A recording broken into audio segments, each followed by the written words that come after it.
చెప్పారు. సోదరుడు బాబ్జీ చాలా ఆవేశంగా హాస్యాన్ని తన ప్రసంగంలో మిళితం చేసి మిమ్మల్ని రుతులుగించాడు. వర్మగారు నేను కాస్త ఆలోచన పెంచి ఈ దేశంలో మార్పు కోసం దారితీయవలసిన వాళ్ళు. నాకు ఈవేళ చాలా ఆనందంగా ఉంది. బాబ్జీ చెప్పినట్లుగా ఎన్నికలేమీ లేనప్పుడు, ఆర్భాటమేమీ లేకుండా ఇక్కడి నుంచి అక్కడ గాంధీ విగ్రహం దాకా ఇసుక వేస్తే రాలినంతగా కష్టాన్ని కోర్చి మరి వేలాది మంది చాలా ఆసక్తిగా ఈ చర్చలో పాల్పంచుకోవాలని కోరుకోవడం అన్నది ఈ దేశంలో మార్పుకి సమయం ఆసన్నమైందన్న సంకేతాన్ని స్పష్టంగా ఇస్తున్నది. నాకు చాలా సంతోషం.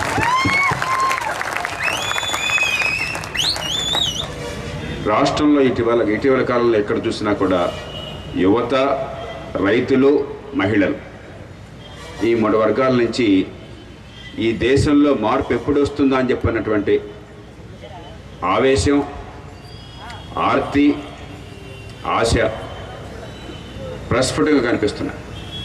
ఇది దానిలో భాగం. అందున విజయనగరం పట్టణంలో ఈ సభ జరగడం చాలా సంతోషంగా ఉంది. గురజాడ అప్పారావు గారు కన్యాశుల్కం ఈ రాష్ట్రాన్ని ప్రభావితం చేసినంతగా మరే సాహిత్యవేత్త, మరే సాహితీ ప్రక్రియ ప్రభావితం చేయాలి. విజయనగరం ఏంటో నాకు తెలియకుండానే బొంకుల దిబ్బ, గంట స్తంభం, కోట బొమ్మ ఇవన్నీ సుపరిచితాలే. అవి చూసినప్పుడల్లా నాకు ఒళ్ళు గగురు పొడుస్తుంది, వెంట్రుకలు లెక్కపడుచుకుంటాయి. అద్భుతమైన సాహిత్యాన్ని 1893 నాటికి, అంటే ఈనాటికి 118 ఏళ్ల క్రితమే, అప్పటికి కాంగ్రెస్ ఒక సంస్థగా ఏర్పడి కేవలం 8 ఏళ్ళైంది. అప్పటికి ఇంకా స్వతంత్రాన్ని గురించి మాట కూడా లేదు. కానీ ఎంతటి భవిష్యత్ దర్శనం చేశాడంటే ఆయన, గిరీశం జట్కావాడు మాట్లాడుకుంటుంటే గిరీశం పెద్ద ఉపన్యాసం ఇస్తాడు. సురేంద్రనాథ్ బెనర్జీని గురించి, కాంగ్రెస్ని గురించి, స్వతంత్రాన్ని గురించి. ఆనాటి కాంగ్రెస్ స్వతంత్రం అన్న మాట మాట్లాడాల 1893కి. ఒక కవి ఎంత గొప్ప ద్రష్టో దానికి ప్రత్యక్ష సాక్ష్యం గురజాడ దృశ్య కావ్యం. ఏకబిగిన గిరీశం లెక్చర్ ఇచ్చేసరికి బండివాడు అడుగుతాడు, అయ్యా గిరీశం బాబు, నువ్వు చెప్పిందంతా బాగానే ఉంది, నువ్వు చెప్పినట్టుగా తెల్లవాళ్ళంతా పోయి కాంగ్రెస్ వాళ్ళు అధికారంలోకి వచ్చి స్వాతంత్రం వస్తే మన హెడ్ కానిస్టేబుల్ చాలా బాధలు పెడుతున్నాడు, ఆయన తీసేస్తారా అని అడిగాడు. నాటికి నేటికి సమస్య అదే. ఎవడు ముఖ్యమంత్రి అయ్యాడు, ఎవడు ప్రధానమంత్రి అయ్యాడు కాదు, మనమంతా వెర్రి వెంగళప్పలమై ఎవడు ప్రధానమంత్రి అయ్యాడో చూస్తున్నాం, ఎవడు ముఖ్యమంత్రి అయ్యాడో చూస్తున్నాం. మన బతుకులకి ఏమైంది? ఎన్నికలకి కీలకమైన అర్థం ఎన్నికల్లో పోటీ చేసేవాడు ఎవడు నెగ్గాడని కాదు, ఎన్నికల్లో ఓటు వేసేవాడు బతుకు ఏమైంది అని చెప్పాను. ఎన్నికల్లో కీలకమైన విషయం ఎవడు అధికారంలోకి వచ్చాడని కాదు, అధికారంలోకి వచ్చిన తర్వాత మనందరి బతుకుల్లో ఏం మార్పు వచ్చిందని చెప్పాను. ఎన్నికల తర్వాత ఏం జరిగిందని చెప్పాను. ఆ విషయం మర్చిపోయాం మనం. ఎన్నికలు కేవలం 2 కొదమ సింహాల మధ్య పోరాటంలో అనుకుంటున్నాం. పాపం మేకపిల్లలు చుట్టూ చేరి కేరింతలు కొడుతున్నాయి, ఏదో ఆట చూస్తున్నట్టుగా. ఆ మేకపిల్లలకి అర్థం కావటంలా కొదమ సింహాలు పోరాడుకునేది మేకపిల్లల్ని తినే హక్కు కోసం అని చెప్పండి. మీరు తేల్చుకోండి, మేకపిల్లల్లా నిరంతరం బలి పశువులు అవుతారా? మీరే కొదమ సింహాల వ్యవస్థని మార్చుకుని మీ భవిష్యత్తుని బాగు చేసుకుంటారా? అది తేల్చుకునే సమయం విజయనగరంలో, కరీంనగర్లో, ఆంధ్రప్రదేశ్లో, కర్ణాటకలో ఈవేళ దేశమంతా సమయం ఆసన్నమైంది. ఎంతకాలం వెర్రి వెంగళప్పల్లాగా మనం బలిపశువులు అవుతాం? ఎంతకాలం వాడి బతుకు కోసం మన బతుకుల్ని త్యాగం చేస్తాం? ఎంతకాలం బానిస బతుకులు బతుకుతాం? మన జీవితాలు మారాలంటే రాజకీయానికి అర్థం మారాలి. ఎవడో 100 అడుగులు కట్టేట్టు పెట్టుకున్నాడు కదా మహానాయకుడు. మన బతుకుల్ని మార్చడం కోసం ముందుకొచ్చే ఈ సామాన్యులు నాయకులు.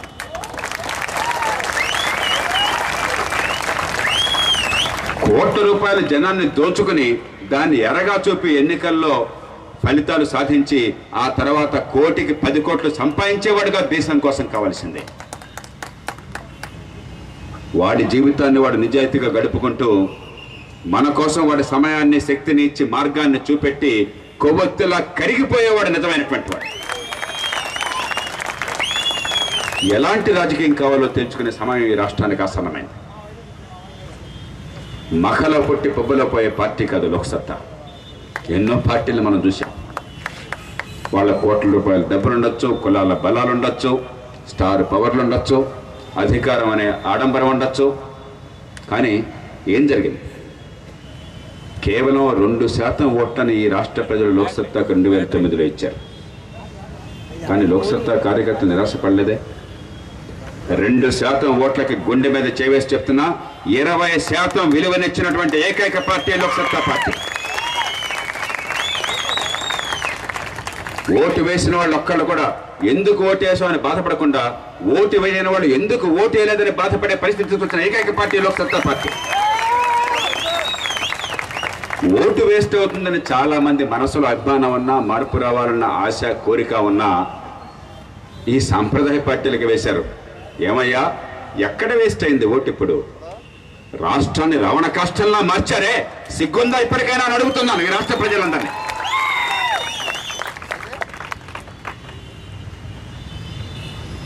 బహిరంగంగా ఈ మాట చెప్పే ధైర్యం మాకున్నది. ఎందుకంటే మాకు ఒక్క సభ్యుడినే మీరు ఇచ్చిన ఈ రాష్ట్రంలో బహిరంగ చర్చ ప్రమాణాలను మార్చినటువంటి ఖ్యాతి ఈ పార్టీకి ఉన్నది. ఈ రాష్ట్రంలో ప్రజల మౌలిక సమస్యల పరిష్కారం నిరంతరం చూపెట్టి ఎజెండాను శాసించినటువంటి శక్తి ఈ పార్టీకి ఉన్నది. ఓట్లు వచ్చినా, అధికారం వచ్చినా రాకున్నా ఈ రాష్ట్రంలో, దేశంలో మౌలికమైన మార్పుల కోసం నిరంతరం పోరాటం చేస్తున్న పటిమ ఈ పార్టీకి ఉన్నది. ఎలాంటి పార్టీలు కావాలి, ఎలాంటి రాజకీయం కావాలో తెలుసుకునే సమయం ఆసన్నమైంది. 2009లోనే లోక్సత్తా పార్టీ కేవలం అధికారం అక్కర్లే, 15% ఓట్లనిచ్చి 10% సీట్లనిస్తే ఈ పార్టీకి రాష్ట్ర చరిత్ర మారిండేది. ఈ పార్టీకి దేశంలో మౌలికమైన మార్పుకి నాంది వచ్చిండేది. ఇప్పటికైనా సమయం మించిపోయింది లేదు. ఈ రాష్ట్ర ప్రజలు కులానికి, మతానికి, ప్రాంతానికి అతీతంగా ఈ పార్టీలకు ఉడిగించేయడం మానేసి మీ బతుకుల కోసం మీరు మీ కాళ్ళ మీద నిలబడ్డ నేర్చుకుని సొంతంగా నిర్ణయాలు తీసుకునే సమయం ఆసన్నమైంది. మీరు ఆలోచించుకోండి ఏం కావాలి. విజయనగరంలో విజ్ఞాన ప్రజల కోసం ఈ మాట చెప్పడంలా, ఈ రాష్ట్రంలో కోట్లాది మంది సామాన్యుల కోసం చెప్తున్నాను. మీరు ఆలోచించుకోండి, మీరు నిర్ణయం చేసుకోండి ఎలాంటి రాజకీయం కావాలి. ఎవడో నాయకుడిగా ఉండి 100 కోట్లు 1000 కోట్లు సంపాదిస్తే వాళ్ళ కొడుకులకు ఉడుగం చేసే రాజకీయం కావాలా? చక్రవర్తుల్లాగా, రాచరికల్లాగా వంశపారంపర్యంగా వాడు, వాడి కొడుకు, మనవడు, మునిమడడు వచ్చే రాజకీయం కావాలా? కులాన్నో, వర్గాన్నో, ప్రాంతాన్నో అడ్డు పెట్టుకుని ప్రజల్లో విద్వేషాన్ని రెచ్చగొట్టి ఏ ప్రాంతానికి ఆ ప్రాంతంలో మాటలు మాట్లాడి సమాజాన్ని అంతా కూడా మోసం చేసే రాజకీయం కావాలా? విద్వేషాలను పెంచే రాజకీయం కావాలా? గనిని, వనిని, కార్ఖానాని, శాండ్, ల్యాండ్, మైను ఏమీ తేడా లేకుండా ఎక్కడ ఏది దొరికితే అది, చివరికి సముద్ర తీరాన్ని కూడా వదలకుండా సొంతం చేసుకుంటుండే ఈ దేశంలో ప్రజల ఆస్తులన్నీ కూడా హరిస్తున్న వాళ్ళను అలాంటి రాజకీయం కావాలా? అశోక చక్రవర్తి కూడా ఆ సాహసం చేయలేదే. దేశం మొత్తాన్ని ఆక్రమించాడు, ఈ కళింగాన్ని జయించాడు. అక్బర్ పాదుషా కూడా ఈ తీర ప్రాంతాన్ని అడిగి ధారాదత్తం చేయలేదే. ఔరంగజేబు కూడా పని చేయలేదే. పరాయి వాళ్ళు, తెల్లవాళ్ళు ఈ దేశంలో వచ్చి కూడా ఈ తీర ప్రాంతం మీద గుత్తాధిపత్యాన్ని ఇవ్వలేదే.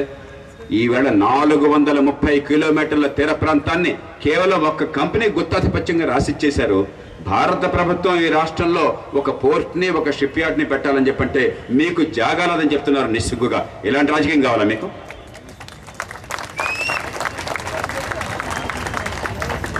వీళ్ళెవ్వరికీ బలం లేదు, బలం ఉంది అనుకుంటున్నారు. వాపును చూసి బలం అనుకుంటున్నారు. మీ డబ్బుతో మీ జీవితాలను హరించేస్తున్నారు. రాక్షసులుగా ఎదుగుతున్నారు. మన బిడ్డల బతుకుల్ని సమాధి చేసి వాళ్ళ పిల్లల కోసం పునాదులు కట్టుకుంటున్నారు. దాన్ని చూసి బలమని భ్రమపడుతున్నాం. నిజమైన బలం జనానికి ఉండాలి, ఓటు వేసే వాళ్ళకి, పన్ను కట్టే వాళ్ళకి. అందుకే మౌలికమైన మార్పు రావాలి. ఈ దేశంలో సామాన్య జనం, నేను ప్రజాస్వామ్యంలో ప్రభువుని, ప్రధానమంత్రి అయినా, ముఖ్యమంత్రి అయినా, కలెక్టర్ అయినా, కమిషనర్ అయినా నా పన్ను డబ్బులతో పోషించబడే సేవకుడన్న స్పృహ మనందరికీ ఉన్ననాడు అప్పుడు ఈ దేశంలో మనందరికీ న్యాయం జరుగుతుంది. వాడెవడో మహారాజు నేను బానిసని బంటును అనుకుంటున్నంత కాలం మనం దగా పడుతూనే ఉంటాం. అందుకని ఎన్ని పార్టీలు వచ్చినా, ఎన్ని ప్రభుత్వాలు మారినా మనలో ఇంత అశాంతి ఉంది, మనలో ఇంత వేదన ఉంది. కొందరికి ఆకాశాన్ని అంటే అవకాశాలు దక్కుతుంటే మరికొందరు అధపాతాలను కుంగిపోతున్నారు. మన కళ్ళెదురుగా ప్రకృతి ప్రతిభా పాఠవాళ్ళని ప్రసాదించిన అవి సామాన్యులకు అందక, ఎదిగే అవకాశాలు రాక కన్నీళ్ళని దాచుకుని దుఃఖాన్ని గొంతులు ఇమర్చుకుంటున్నారు. ఇలా ఉండాల్సిన అవసరం లేదు. మనం ఇప్పుడు మధ్యయుగాల్లో లేవు, 21వ శతాబ్దంలో ఉన్నాం. ఈ మార్పు తీసుకోవాలంటే గొప్ప గొప్ప త్యాగాలు చేయక్కర్లా, మనం భగత్ సింగ్లు కానక్కర్లా, ఉరేసుకోమని ఎవరు అంటలా. 2 అద్భుతమైన అస్త్రాలు మన చేతుల్లో ఉన్నాయి. మనకి స్వేచ్ఛ ఉంది. నిర్మోహమాటంగా ఈ వ్యవస్థలో తప్పుల్ని బయటపెట్టి వాస్తవాలను చెప్పి పరిష్కారాలు చూపెట్టే స్వేచ్ఛ మనకున్నది. ఈ దేశంలో దాన్ని కాదనే శక్తి ఎవరికి లేదు. ప్రధానమంత్రి ఆపలేడు, కలెక్టర్ ఆపలేడు, కమిషనర్ ఆపలేడు. వీళ్ళందరినీ అక్కడ కూర్చోబెట్టడానికి కానీ దిప్పడానికి కానీ మన చేతుల్లో మరో బలమైన ఆయుధం ఉంది. మన ఓటు వల్ల వాళ్ళు కూర్చున్నారు, వాళ్ళ వల్ల మనం పౌరులుగా నిలబట్టల్లా. మనకున్న స్వేచ్ఛ, మనకున్న హక్కులు మనకు రాజ్యాంగం ఇచ్చింది, కానీ వీళ్ళెవరో దయాదక్షిణ్యంగా మనకు రాల. నేను ప్రధానమంత్రిని కలిస్తే I now come to you as a master to A servant అని చెప్తుంటాను. ఎప్పుడు కూడా ఒక యజమాని సేవకుడి దగ్గర వచ్చినట్టు వచ్చానని చెప్తుంటాను. నా ప్రధానమంత్రి నా సేవకుడు, నా రాష్ట్రపతి నా సేవకుడు, నా ముఖ్యమంత్రి నా సేవకుడు. నా పన్ను డబ్బుతో వాళ్ళు బతుకుతున్నారు. నా బతుకు కోసం వాళ్ళు త్యాగాలు చేయాలి, కానీ వాళ్ళ కోసం నేను త్యాగాలు చేయక్కర్లేదన్న స్పృహ మన పౌరులకు ఉండాలి. అప్పుడు ఈ దేశం మారినట్టు. అప్పటిదాకా ఎవడొచ్చినా, ఎన్ని పార్టీలు వచ్చినా మనకు దుఃఖం తప్ప మరొకటి. అప్పలరాజు గారు ఇందాక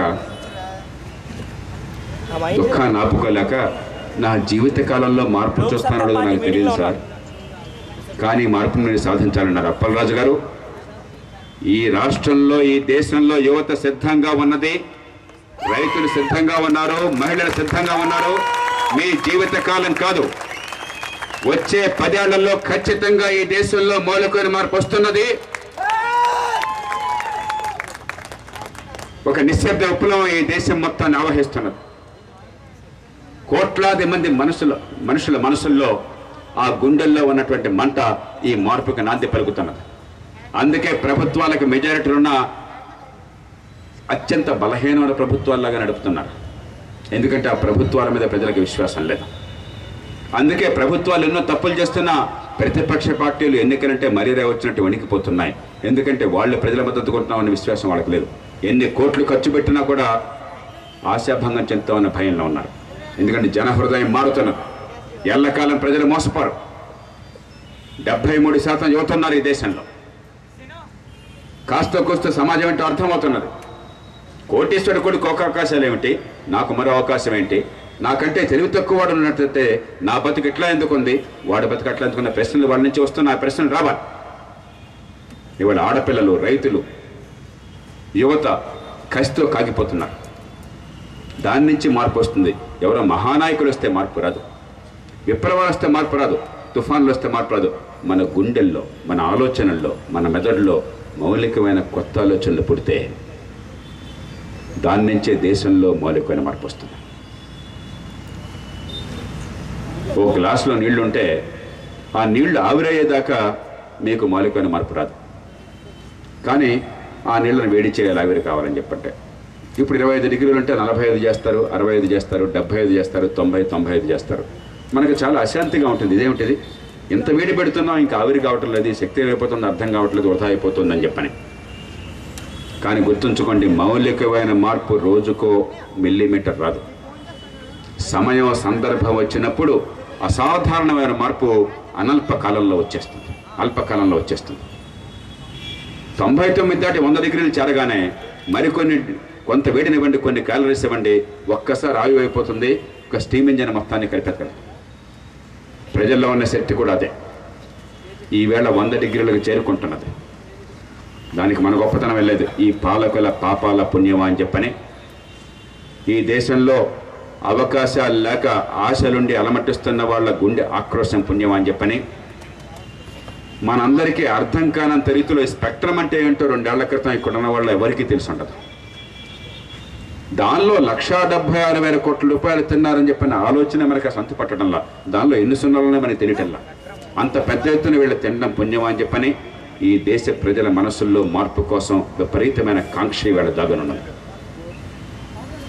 దానికి మార్గాన్ని చూపెట్టడం మనందరి లక్ష్యం.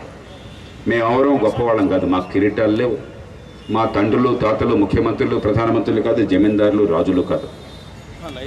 మేమంతా మీలాగా సామాన్య కుటుంబాల్లో పుట్టిన వాళ్ళం. నిన్నగాక మొన్న మా అమ్మగారి దగ్గర నేను ఫోన్ చేశాను. సాదా సీదాగా ఆ రూమ్లో కూర్చొని నేను నా మిత్రుడు వజీర్ గారి ఇద్దరు అమ్మ చేసిన భోజనం తిన్నాం. కానీ నేను మధ్యతరగతి కుటుంబం వాడిని కాబట్టి ఈ దేశాన్ని మార్చే శక్తి లేదు అని చెప్పినటువంటి బేలతనం నాకేనాడు లేదు. అది నా తల్లి నాకు ఇవ్వలేదు, నాకు పాఠాలు నేర్పిన గురువులు ఇవ్వలేదు, నన్ను పోషించినటువంటి సమాజం ఇవ్వలేదు. One man with conviction is a majority. గుండె బలం ఉంటే, మేధాశక్తి ఉంటే, దేశం పట్ల మమకారం ఉంటే, ఈ బిడ్డల పట్ల ఆర్తి ఉంటే ఈ దేశంలో సామాన్యుడే మాన్యుడు కాగలడు, ఈ దేశం మొత్తాన్ని మార్చగలడు. ఇక్కడ గుండె బలం ఉన్న వాళ్ళు వేలాది మంది ఉన్నారు. ఈ రాష్ట్రంలో కోట్లాది మంది ఉన్నారు. ఈ దేశంలో 10 కోట్ల మంది ఉన్నారు. వాళ్ళకి ఆత్మస్థైర్యాన్ని ఇవ్వాలి, ఈ దేశాన్ని మార్చాలి. మరి కొంతమంది మధ్య అడుగుతున్నారు, జేపీ గారు మీరు చాలా మెత్తటి వాళ్ళు, మరీ మంచి వాళ్ళు అట, ఇంత అతి మంచి చాలా పనికి వస్తుంది చెప్పని. ఎక్కడైనా బావగాని వంగతోట దగ్గర బావ కాదు. ప్రజల ప్రయోజనాలని కాపాడడంలో అవసరమైతే ప్రజల యుద్ధనవుతాను. ఈ దేశ మాతని కాపాడడం కోసం, ఈ బిడ్డలకు అవకాశాలు ఇవ్వడం కోసం చెప్పని రాగద్వేషాలు లేకుండా, కులం మతం భాష ప్రాంతంతో సంబంధం లేకుండా దుర్మార్గుడు ఎవడైనా సరే వాడి కఠిన శిక్షలు పడాలి, అవినీతి పనులు జైళ్లలో మగ్గాలి, వాళ్ళ ఆస్తులన్నీ కూడా ప్రభుత్వ పరం కావాలి, ఈ బిడ్డలకు అవకాశాలు రావాలి. మంచితనాన్ని మెత్తడితనంగా భావించకండి, నిజాయితీని బలహీనతగా భావించకండి. ధర్మానుకున్న బలం ప్రపంచంలో మరే దానికి లేదు.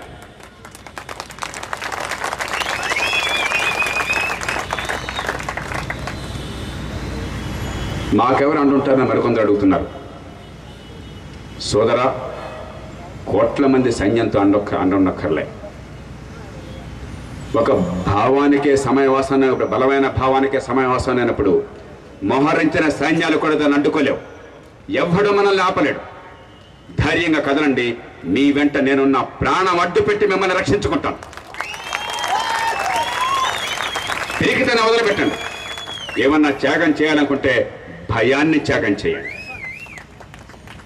అజ్ఞానాన్ని త్యాగం చేయండి, పిరికితనాన్ని త్యాగం చేయండి. కొదమ సింహాల్లాగా నిజాయితీగా సమర్థంగా రాజ్యాంగబద్ధంగా ముందు కొరకండి. ఈ దేశాన్ని మీ సొంతం చేసుకోండి. మరి ఈవేళ ఈ మున్సిపాలిటీలు కూడా ఎందుకు?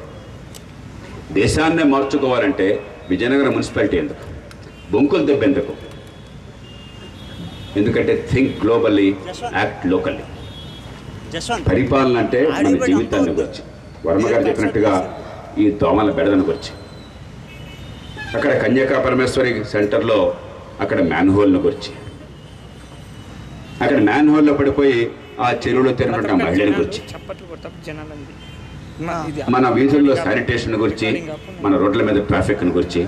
మన అక్కడ కాలిఫోర్నియాలో, ఉత్తర కాలిఫోర్నియాలో, బే ఏరియాలో ఓ రోడ్డు మీద వెళ్తుంటే మన ప్రవాస భారతీయ సోదరులు నాకు చెప్పారు, సార్ మీకు విషయం తెలుసా, ఈ రోడ్డు కుడి పక్కన సన్నివేల్ అనే పట్టణం ఉన్నది, ఎడం పక్కన కుప్పట్నం అని ఉన్నది. ఈ సన్నివేల్ కంటే కుప్పట్నంలో 60-70% ఇళ్ల ఖరీదు ఎక్కువ తెలుసా అన్నారు. ఇక్కడ $3 లక్షల ఉంటే ఇక్కడ $5 లక్షల తెలుసా అన్నారు. ఎందుకనయ్యా, ఇక్కడ ఏమన్నా బాగా గొప్ప సౌకర్యాలు ఏమైనా ఉన్నాయా? ఎందుకని అన్నాను. అన్నీ ఒకటే సార్, ఒకే సైజు ఇళ్ళు, ఒకే ఇన్ఫ్రాస్ట్రక్చరు, ఒకే సౌకర్యాలు, రోడ్డుకి పక్కనిది ఆ పక్కనిది, మరి తేడా ఎందుకు వచ్చిందని చెప్పన్నాను. ఒకే ఒక్క తేడా సార్, కుప్పట్నంలో స్కూళ్ళు బ్రహ్మాండంగా ఉంటాయి, అక్కడ స్కూల్ డిస్ట్రిక్ట్ చాలా బాగా పనిచేస్తుంది. స్కూల్ డిస్ట్రిక్ట్లో అక్కడున్న పౌరులే ఎన్నుకుంటారు స్కూల్ డిస్ట్రిక్ట్ని, దాని మేనేజ్మెంట్ని, వాళ్ళు బాగా పనిచేస్తున్నారు. అమెరికాలో చట్టం ప్రకారం ఎక్కడ పన్నులు కడితే స్థానికంగా అక్కడ మాత్రమే స్కూళ్ళల్లో పిల్లల్ని పంపించాలి, ఉచితంగా పంపించవచ్చు, మనం పన్నులు కడుతున్నాం కాబట్టి. కుపట్నంలో స్కూల్ డిస్ట్రిక్ట్లో విద్య బాగుంది కాబట్టి పిల్లలున్న తల్లిదండ్రులంతా కూడా ఎగబడి మరీ అక్కడ ఆస్తులు కొంటున్నారు. అందుకే ఇక్కడ $3 లక్షల ఉంటే అక్కడ $5 లక్షల అయిందని చెప్పన్నారు. ఎప్పుడన్నా ఆంధ్రప్రదేశ్లో కానీ దేశం మొత్తంలో కానీ రియల్ ఎస్టేట్ గురించి పొద్దున్నే శాంతంగా మాట్లాడుతుంటాం. ఎప్పుడన్నా ఇక్కడ విద్య బాగుంది కాబట్టి ఎంతోమంది ఎగబడి వస్తున్నారు, అందుకని రేట్లు పెరిగినని చెప్పి చూసారా మీరు? ఇక్కడ స్కూల్ డిస్ట్రిక్ట్ బాగుంది కాబట్టి ఇక్కడ రేట్లు పెరిగినని ఎప్పుడైనా విన్నారా మీరు? అది స్థానిక ప్రభుత్వం అంటే. మీరు అనొచ్చు అది అమెరికాలో సార్, మన దేశంలో సాధ్యమైన జరిగిన సంఘటన ఒకటి చెప్తాను. 1924లో అంటే 87 సంవత్సరాల క్రితం కలకత్తా మహానగర పాలక సంస్థకి ఎన్నికలు జరిగినాయి.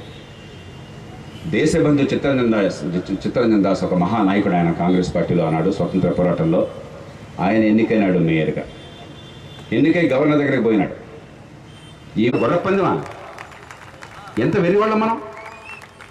మన జీవితాల్లో మించిన మహత్కార్యం మరొకటి లేదు, మన జీవితాల్లో మించిన రాజకీయం మరొకటి లేదు. అందుకనే చుట్టూ ఉన్న పరిస్థితులు మారాలని చెప్పంటే కీలకమైనది స్థానిక ప్రభుత్వం.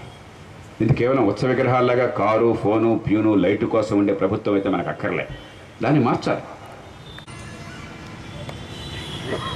ఇక్కడ సమాజంలో ఎవరు పనికొస్తారో మెడికల్ లాంటి ఇవ్వకుండా ఒకటి తీసి నేను ఎంచుకుంటాను అన్నాడు.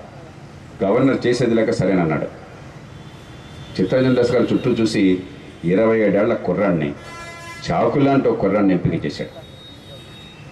9 నెలల పాటు ఆయన కమిషనర్గా పనిచేశాడు. అద్భుతంగా కలకత్తా నగరంలో పనిచేశాడు.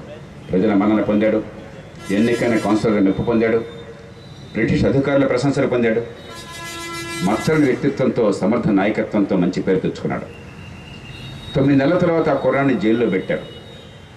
గడ్డి తినడం కాదు, దేశాన్ని దోచుకున్నాడని కాదు, స్వతంత్ర పోరాటంలో పాలు పంచుకున్నాడని చెప్పాను. దాస్ గారు మళ్ళీ గవర్నర్ దగ్గరికి వెళ్ళారు. మీరే ఒప్పుకున్నారు నాకు నచ్చిన వాడిని పెట్టుకోవడానికి, మంచి కుర్రాన్ని పెట్టాను, బ్రహ్మాండంగా పరిపాలించాడు, మీరు ఎవరు కాదనలేరు, కార్పొరేషన్లో ఒక్క మచ్చ కూడా లేదు, వేరే కారణంగా స్వతంత్ర పోరాటంలో పాల్పంచిన కారణంగా జైల్లో